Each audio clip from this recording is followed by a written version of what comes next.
চাহিদা যতটুকু তাদের চাহিদা ছিল তারা যদি বলতো সেটা একটা উপহার সামগ্রী হিসাবে দেওয়া যায়, কিন্তু একেবারে জুয়া খেলার মতো যেভাবে টাকা ছিটানো হয়েছে এখানে যে আমি এভাবে পরাজিত হবো আমি কখনো কল্পনাও করতে পারি। আমি কেন টার্গেটে পড়লাম, কেন এত আমার উপর কালো টাকা ছিটিয়ে আমাকে ফেল করানো হলো, আমি কেন এত মানুষের ঘুম হারাম করা একজন নেত্রী হলাম, আমি আজও জানি না যে কেন আমার সাথে এমন প্রতারণা করে।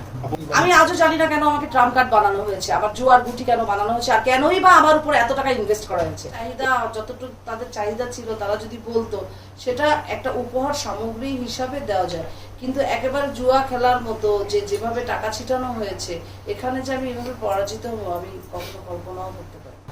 আমার সাথে প্যানেল প্রতারণা, এটা গোপন সূত্রে আমি জেনেছি যে প্যানেল ভোট যেগুলি পড়েছে 70-80টা প্যানেল ভোট পড়েছে, সেই প্যানেল ভোটে সবাই আছে, প্যানেলের ইচ অ্যান্ড এভরি পার্সন আছে, বাট আমি আর সে নাই।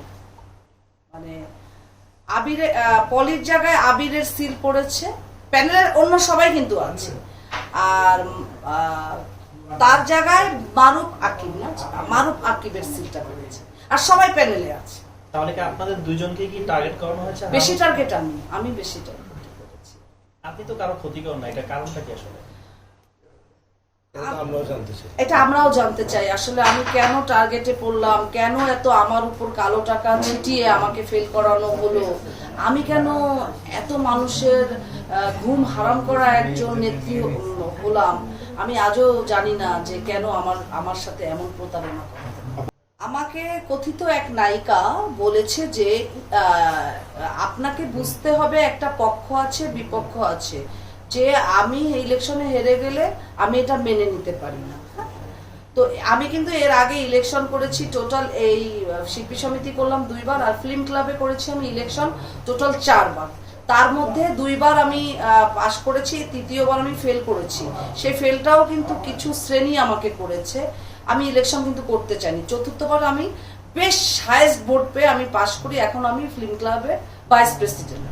আচ্ছা, এবার আসি শিল্পী সমিতি। শিল্পী সমিতিতে আমার প্যানেল হেরে যায়, বাট আমরা 3জন ওখান থেকে উইন করি। আমি শিল্পী সমিতিতেও প্রথমবার ইলেকশন করে জিতে গেছি, সেকেন্ডবার কিন্তু আমার ইলেকশন করার ওরকম কোনো ইচ্ছা ছিল না, কিন্তু 2টি প্যানেলেরই এত বেশি আগ্রহ ছিল আমাকে নেওয়ার ক্ষেত্রে, তাদের আগ্রহ দেখে আমি মনে করেছি যে আমি ইলেকশন করি। সেই পরিপ্রেক্ষিতে আমি ইলেকশনে দাঁড়াই আর কি। আমি আজও জানি না কেন আমাকে ট্রাম্প কার্ড বানানো হয়েছে, আমার জুয়ার গুটি কেন বানানো হয়েছে, আর কেনই বা আমার উপর এত টাকা ইনভেস্ট করা হয়েছে। এই জিনিসটাই আমি প্রশাসনের দৃষ্টি আকর্ষণ করছি, কার এত কালো টাকা যে আমাকে এত টাকার বিনিময়ে ফেল করানো হচ্ছে। যারা এই বিষয়গুলি জানে তারা বলেছে তোমার উপর যে পরিমাণ টাকা মারা হয়েছে, এত টাকা মারা হয়েছে, 3 লটে টাকা মারা হয়েছে, 284 জন শিল্পী কিনে ফেলা হয়েছে, টোটাল 480 জন শিল্পী ভোট দিয়েছে, তার মধ্যে 284 জন শিল্পী তারা কিনে ফেলেছে, অর্ধেকের চাইতে বেশি কিনেছে। এখন এই কালো টাকার উৎস কি, কিংবা এই কালো টাকা যে মেরেছে, যে প্রার্থী, আমার প্রতিদ্বন্দ্বী প্রার্থী যে আমার উপর এভাবে টাকা ছুঁড়ে ফেলে আমাকে ফেল করিয়েছে, তো আমারও একটা জানার ইচ্ছা যে কেন এটা করেছে, আর এই টাকার উৎস কোথা থেকে।